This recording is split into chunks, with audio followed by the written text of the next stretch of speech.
utmost care, where emergencies are met with swift attention, and where cutting-edge technology enables precise and timely treatments. At Tanner Health, every patient's journey is a testament to resilience, a story of strength, healing, and hope.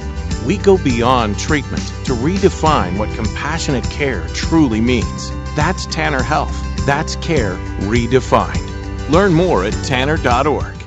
Mountain Academy is a vibrant community built on innovation, academic excellence, and a 64-year legacy of shaping community leaders. I'm Patrick Uran, head of school at Oak Mountain Academy, inviting you to visit the mountain and experience firsthand the passion, purpose, and personalized education that defines our school. Come see how our mission and vision come to life each day.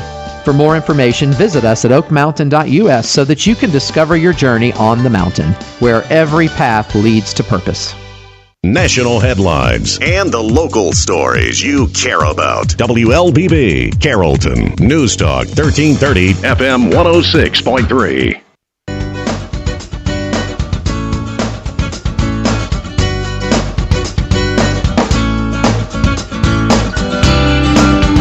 Time right now is 8:30. Good Wednesday morning. Welcome to the WLBB Community Voice here on News Talk 1330 FM 106.3. This morning we are streaming live on the News Talk 1330 WLBB Facebook page. Good morning. My name's Colin Worthington.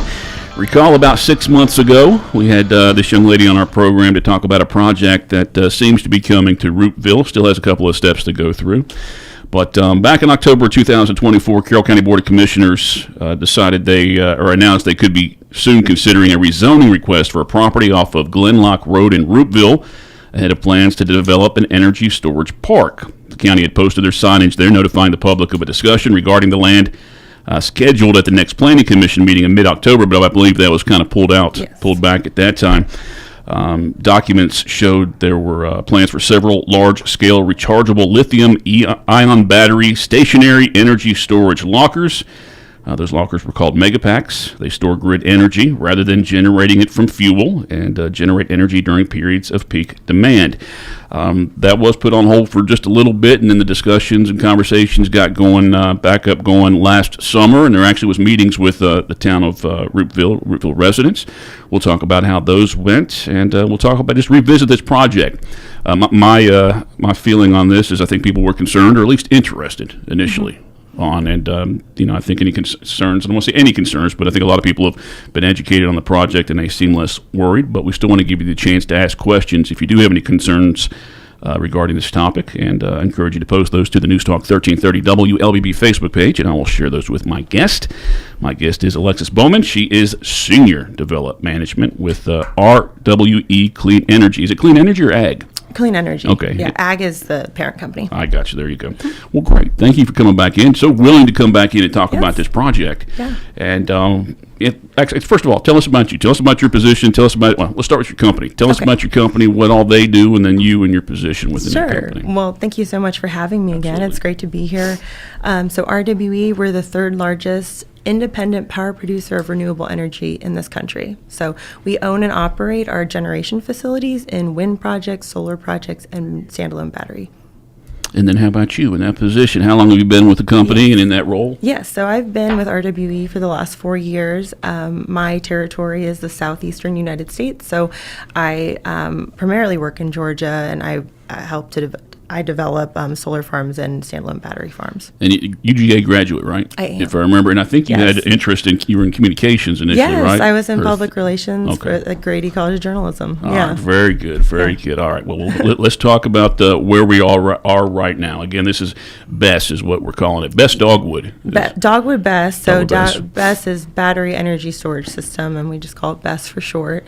So just as a reminder, it's a 100 megawatt proposed project right outside of Rootville. So if you were driving down Highway 27, it'd be on the right. It's adjacent to an existing Southern Company substation, and that's why we picked that location. Okay, yeah, one of my questions. Can you see that substation then from the highway? You cannot. You might be able to see the top of the substation, but it's not something, unless you really crane your neck, that you're going to see. Well, tell us exactly what that is. My question is, why does it need to be by a substation? But I'm sure you'll explain that in exactly what this is and what it does. I mean, I gave the quick version in my intro, but what exactly does this do? Yeah, so battery energy storage systems are really a growing across the country, and where they are, and it's really has to do with our increasing power demand in the country as we kind of take a plunge into our digital footprints, right, and work work with AI and kind of that wave, right. So battery energy storage is a solution to I would say a growing power demand, and what it does is it takes energy off of the grid when Southern Company or the utility provider calls upon it, when there is, I would say, less power demand at that time, maybe at nighttime, like when we're all sleeping and we're not using a lot of energy, it will charge the battery. And in the morning when everyone wakes up, maybe starts their coffee or, puts a load of laundry on, it can discharge that energy at that time. So what you're finding is that it's putting downward pressure on that energy price there, right? So instead of turning on a extra natural gas turbine or a diesel peaker plant, right, the power company can use the energy that's been stored in that battery instead. Now, that energy that is stored, would that necessarily be used, like if you talk about it being stored overnight, and then would it necessarily have to be used the next day, or can it keep being stored? And, it can keep and there must be stored. a limit, though, right? You can't just keep storing and storing. Right. So it takes actually 4 hours for the battery to charge, and then the battery will discharge at a 4-hour rate as well. So it's like cyclical. This does coincide. There's a lot of discussion about the data centers, and there are concerns from people that the data centers will use too much infrastructure and use too much power and water. I mean, do you guys consider that when you're picking a location for this? I mean, to be adjacent to potential data centers?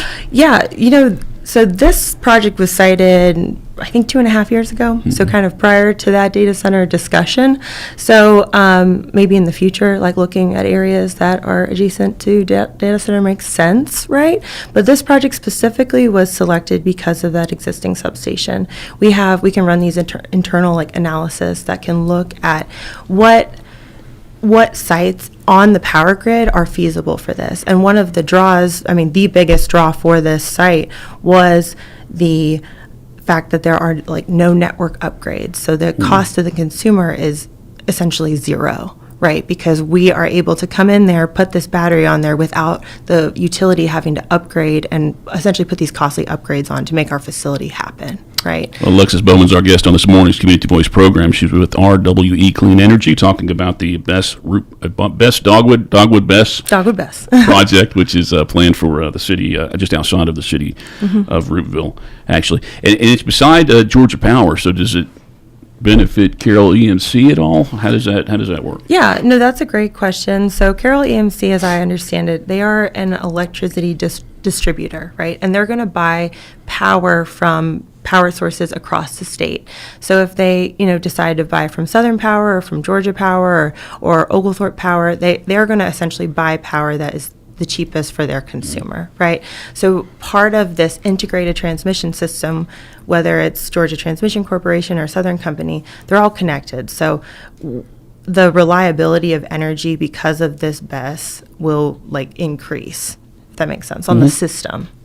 And how they access it? I mean, I guess you kind of explained that, but how does Carroll EMC access that from Georgia Power? Do you know, or is that just too whacked out a question? That's a good question. So so Georgia has what we call an integrated transmission system. So there are a couple companies that own transmission in this state. It's Southern Company, Georgia Transmission Corporation, and MEAG. And so they're all connected, right? So we can't trace where electrons go. Electrons go to the thing that needs the power the most. That's okay. And I was just saying, would Georgia Power customers would they benefit before Carroll EMC customers? I don't know how that's divvied out. I know there's plenty of Carroll EMC customers in Carroll County, but there are plenty of Georgia Power. So, all right, time right now is 8:38. I think we'll take our first break. But I guess let me first go back to June when you guys had that first meeting. And you guys try to be open with this and answer all the questions, the best that I can tell.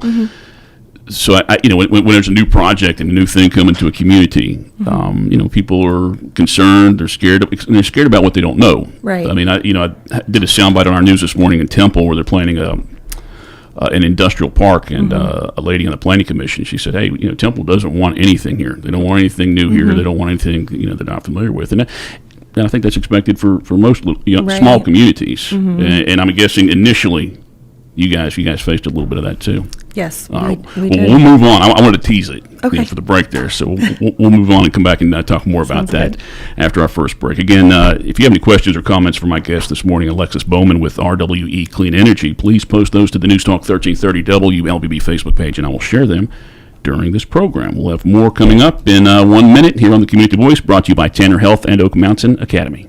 Imagine a place where every heartbeat is monitored with the utmost care, where emergencies are met with swift attention, and where cutting-edge technology enables precise and timely treatments. At Tanner Health, every patient's journey is a testament to resilience, a story of strength, healing, and hope. We go beyond treatment to redefine what compassionate care truly means. That's Tanner Health. That's care redefined. Learn more at tanner.org.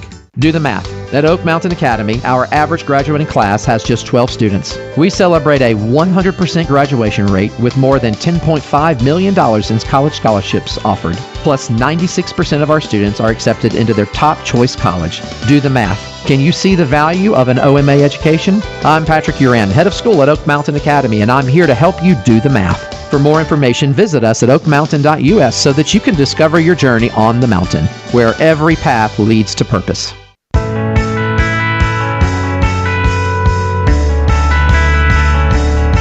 840, welcome back to the WLBB Community Voice, News Talk 1330, FM 106.3. My name's Colin Worthington. My guest this morning is with RWE Clean Energy. She's a Senior Development Manager. Her name is Alexis Bowman.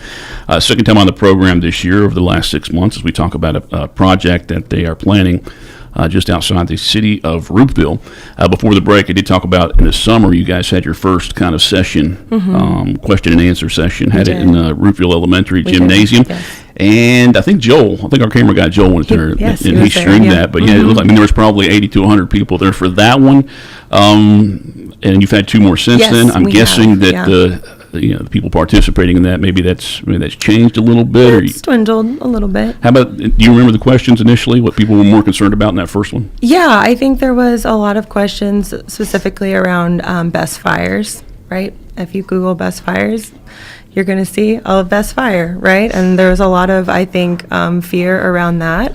We had our head of health and safety at that presentation, and I think he did a great job addressing how, we would handle an incident if in the very rare event that something would happen. Well, on those fires, have you guys made changes since that first fire? Are there things that you guys are doing now that wasn't being done when those best fires are? Yeah, and so really the biggest change between best fires of yesterday and really very minimal now is related to the technology that's been put online, right? And it has to do with the battery chemical makeup. So what the best fires of yesterday have been lithium ion, right? And it has a cobalt, nickel, manganese, cobalt battery, right? So it's it's more of an unstable battery. And those were deployed kind of in their infancy because of, I would say, issues in California specifically related to not having power when they needed it. So they needed a solution, and they needed a very fast solution, right? So a lot of the issues, and you can look up historic best fires. A lot of them come out of California, and it's specifically related to this older technology. So the thing that we really wanted to get out was that the technology that we're using is the Tesla Megapack. It is a lithium iron phosphate LFP battery, and it is a very stable battery. And the technology is to the point where they can detect, this is called battery management system, they can detect irregularities down to the very battery cell, right? And it's monitored it would be monitored at our office in Austin, and it would be monitored via Tesla as well, because Tesla, they brand everything that they, right? And they brand everything. And so their reputation hinges on the success of these projects. How big would this project be? Are you looking at a football field of lockers, or? Yeah, good question. So the area that we're looking at, the area is about 14 acres, but the actual best yard, meaning the fenced-in area, is about going to be 4 acres, and then the actual footprint of the best shipping kind of container size is going to be less than an acre, right? So they're all spaced out. Yeah. So when you talk about a fence, is it protecting coyotes and raccoons and kids from getting in there? Yes, exactly. Okay. Yeah. I think you see somebody that's curious, want to mess with it. Of course, the animals. It is a rural Carroll County. Right. Alexis Bowman, our guest on this morning's Community Voice program, RWE Clean Energy, as we talk about a proposed Dogwood Bess project just east of Roopville, right? Just off, or east of Highway 27. Yes, just outside of Roopville. So the first meeting of the summer, had all these people that all had questions. I'm sure a lot of them had some of the same questions. And just a second meeting where people, not that they're ever impolite in Roopville, but were people more polite? Did they have more focused questions, or do you think it was a group of people who missed the first one? Right. So the first town hall we had was more of a Q&A. We did a presentation. And the next two were more of like science fair style. So we set up a bunch of poster boards. We had at least 5 to 6 of us on my team out there. And we had really more one-on-one conversations, which I think almost enabled people who wouldn't feel comfortable speaking, calling a question out loud. Sure. And so, we had really great conversations. We even met some supporters, and, it's been good. The benefit to Roopville, being so close, is there a benefit to them? Yeah, well, that's a great question, and I think that's really been one of the initiatives that we've wanted to take to say, whether I would say that the electrical benefit, right, is something that's more intangible, right? So how can we make a tangible benefit to Roopville? The trouble is that the parcel is outside of city limits, right? So when we think of property tax revenue, the property tax doesn't go directly to the town. It goes to the county and then it's distributed, right? So how could we make a more tangible financial benefit for the individuals of Roopville? And what we are proposing is a community benefit agreement. So it's an agreement that it essentially folds into the land use permitting, but what it is it's a kind of a term sheet, and we essentially go out and we identify things in the community that they care about, and then we provide annual investment over the 20-year life of that project to those initiatives and things that we've heard that the residents of Roopville care about, right, is I would say, like the local heritage or the agricultural essence of that. Probably food security is really important, town infrastructure, water systems, right, and then education. So those are kind of the buckets that we are looking at and we're targeting our efforts for. And so we're in kind of early stage conversations with some groups to establish what type of financial contribution annually makes sense, and how can we make this happen, make this work. You did touch on something, 20-year project. It's a 20-year project. You guys you're asking for a temporary ordinance, right? Yes. To change that to conditional use. Conditional use, right. yes. And it's 20 years. Why is it 20 years? Is there a mandate on these operating for 20 years in certain places, or what? Yeah, so 20 year is essentially like the useful life of the project, right? So like with anything, when you it will wear, right? And we can go in and we can update the batteries, right? But at the end of the 20 years, that's kind of how we financially model the project, and that's what most people model the project for. And then when we go in to get when we work with Georgia Power on a revenue contract, we'll have to bid for it, right? It's usually 20-year terms. So. And then at the end of that 20 years, you guys just pack up and leave that big mess. No. So actually, yes, I appreciate that one. So it's actually a state mandate that we post decommissioning bonds now that essentially it's a financial vehicle that would allow the state to draw on it in the case that we had dissolved, right, or that RWE dissolved, and it's very unlikely, but there will always be a pot of money to draw from for cleanup.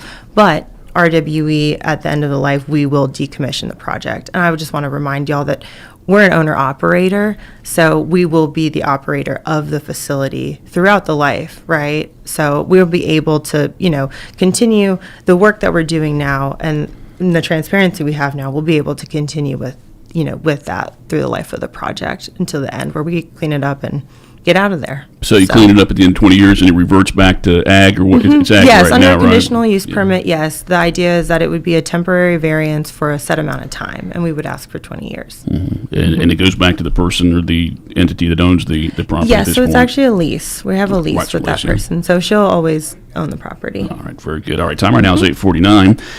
We're going to take our final break and wrap up our conversation with Alexis Bowman. She represents RWE Clean Energy. She is a senior development manager with that company, and locations in New York and Chicago, right? That's the headquarters in Austin, Texas. Okay. And they do have a planned project for just outside of Rootville. They're going to bring that before the Planning and Zoning Commission sometime next year, and then in front of the Carroll County Board of Commissioners sometime after that. We'll talk more about that, what's in the future, what the future plans are. But, hey, if you're watching on the News Talk 1330 WLBB Facebook page, I encourage you, if you do have any more questions, something we haven't touched on or something that you have not talked with them at those sessions that they had at Rootville Elementary, please post that to the News Talk 1330 WLBB Facebook page, and I'll take a look at that and share them with our guests. Time right now, 8:50. Come back with about 9 minutes on this morning's Community Voice, brought to you by Tanner Health and Oak Mountain Academy. Imagine a place where every heartbeat is monitored with the utmost care, where emergencies are met with swift attention, and where cutting-edge technology enables precise and timely treatments. At Tanner Health, every patient's journey is a testament to resilience, a story of strength, healing, and hope. We go beyond treatment to redefine what compassionate care truly means. That's Tanner Health. That's care redefined. Learn more at tanner.org. Oak Mountain Academy specializes in a customized designed academic approach tailored to meet the needs of our families. Our lower division prepares students with the necessary foundation to build excellence. Our middle division provides students with over 15 course offerings, providing them with opportunities to explore their talents and gifts. Our upper division provides personalized academic journeys, allowing them to achieve their dreams. I'm Patrick Uran, head of school, inviting you to journey with us. For more information, visit us at oakmountain.us, where every path leads to purpose.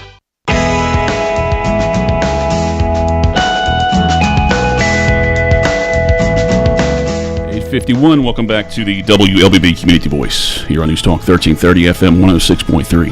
Streaming live online at newstalk1330.com. This morning we are on the News Talk 1330 WLBB Facebook page as well. If you missed any of the other two segments, this program will be on the Facebook page at least for 30 days. It will always be on the News Talk 1330 WLBB, I think it's Graded Communications YouTube page. And it will be in podcast form on our website, newstalk1330.com. So if you missed any of the previous portions of this program, you can always go back and listen to them. The latter forever and ever. My guest this morning, Alexis Bowman. She is with RWE Clean Energy. We're talking about a project they plan for just outside the city of Rootville, and going to take some big steps, I guess, sometime next year. You tell us what's coming up as far as your all's plans. Yeah, we would, our goal is, we're working towards submitting a conditional use permit to the county this upcoming spring. And then whether you'll present to the Planning and Zoning Commission first, and Yes. whether they say yea or nay, they'll make a suggestion for the county commission, and then do you know when you guys would present that? Do you think that if the Planning Commission, they may have things that they suggest you guys add to it or anything like that? Well, we would think, a conditional use permit is, I think, the perfect way to tackle this project, right? Because it gives the opportunity for, community stakeholders and county leaders to work on kind of the stipulations of the project, right? Whether it's a restriction on what area we're working on the project, right? Whether we want it to be on the east side of the county, or we would like a landscape buffer, right? Those are things we can design to, and I think that would ultimately address some of some outstanding concerns. Have you guys found any other attractive, you talk about your reason why you put it, why you want to put it in Rootville. Have you found any other attractive places in West Georgia that you guys might consider doing something like this in the future, or just because of that location, goes out, so far that you don't think that one's needed? Yeah, so we are, actively looking for more best sites within Georgia. It's an increasing demand here, and, so we are open to, looking, and we have been, so. We did touch on one of the big concerns was the concern for the potential fire with these things, and you did discuss what you guys have done, or what you know about that and not happening again.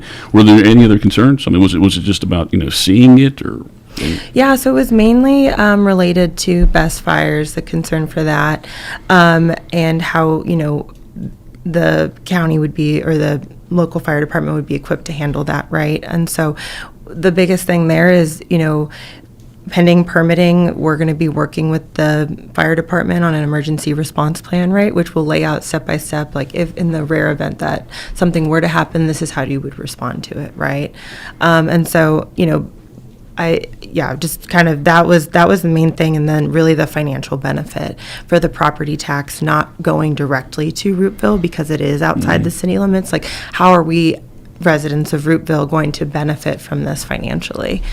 Any concerns about contamination? And if I have a concern about contamination, what do you say about that? Oh, yeah. I think I can kind of tackle that. There's the contamination concern really comes from the BESS fire, right? Because during ongoing operations, no contamination, right, in a way, and right? Just operating. If you're operating, it's sitting there, it's passive, right? There's no moving parts on the outside, nothing to break, right? And so when we think about contamination, really the questions come up specifically around fire related to air quality and water quality. And from the air quality perspective, there is data out there. There have been enough of these old battery fires that I was talking about previously that there is data, monitoring data from these, and it shows that the volatile organic chemicals that are essentially released when it is burned dissipated at like 50 feet, right? This is not, remember, this is outside, right? So the air is not being concentrated, it's not being held in an area, so it's like dissipates very quickly, anything that burns. A lot of people equate it to as if it was a couch on fire, right? Those are the like similar compounds that are released, right? So the air quality we're not concerned about in a BESS fire, and we will monitor the area, but the data shows that it dissipates very quickly. I apologize if I smiled during the couch on fire, but that's West Virginia Mountaineer fan, and that's how we celebrate. Burn couches on, right. On the porches. Yeah. Right. And then there's the water quality concern, right? That has been one of the questions that come up. That the residents are concerned about is, well, what if this contaminates our groundwater? And that really comes from the idea of incorrect fire suppressant. And so one of the instruction, like the consensus... But that's on site, right? On site, Okay. yeah. So the consensus in the industry is that if there is a BESS fire, you do not spray water on it. You let it burn. The way that these are designed to self-consume, and they do not propagate to other units. So if one BESS cabinet goes up, it essentially self-consumes, and you just watch it. You just watch it. That's it. You're not spraying water on it. So the idea of groundwater contamination comes from the idea that, okay, well, I incorrectly sprayed water on it, and now what's going to happen? Sorry. And so I would say also with that, though, there has been, because of these fires that have happened in the past, there has been like quality check on water, and there is like nothing there. The levels are like you can't even tell that there was a BESS fire in that area. Are these lockers built on? Is it a concrete slab? Yes, it's on a concrete slab. Yeah, and so also it has to do with the chemicals inside of it are not really water soluble, right? So they're not something that can be carried away with runoff. So yeah, I understand where the concern is, though, right? We've got about 2 minutes. I want to make sure you get a chance to give out contact information if people still do have questions or they want to put them up here. But is there, I'm picturing just this one little cable. I mean, it's more than that. It's a cable attached to the lockers, which goes to Georgia Power. I mean, can that be clogged, or could that be damaged and cause backdraft or anything like that? Or I would say no, because everything's going to be underground. Okay. Typically, all our wire cabling is underground until it gets. And it could get clogged up either. I mean, if it got clogged up by a mole or something, digging in there, and it just going to. I'm pretty sure there's a tube around the conduit, but we'll have to ask my engineer team, and I'll get back with you. Very cool. I had to fill that last minute before I give you the opportunity. So again, time right now is 8:58. Alexis Bowman with RWE Clean Energy, and contact information if people have additional questions. Maybe didn't get a chance to talk to you live when they go back and watch us later on today. Is there email, phone number? Yeah, so we have a community voicemail line that I would encourage anyone, if you have questions or you have ideas about the community benefit agreement, or you might have a group that you want to inform us about, please give us a call at 1-844-680-9463.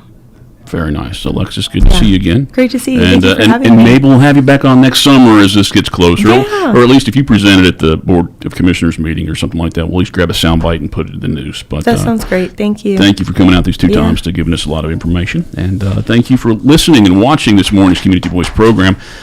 I think Josh will be back here on Thursday for that show as we talk about seasonal depression.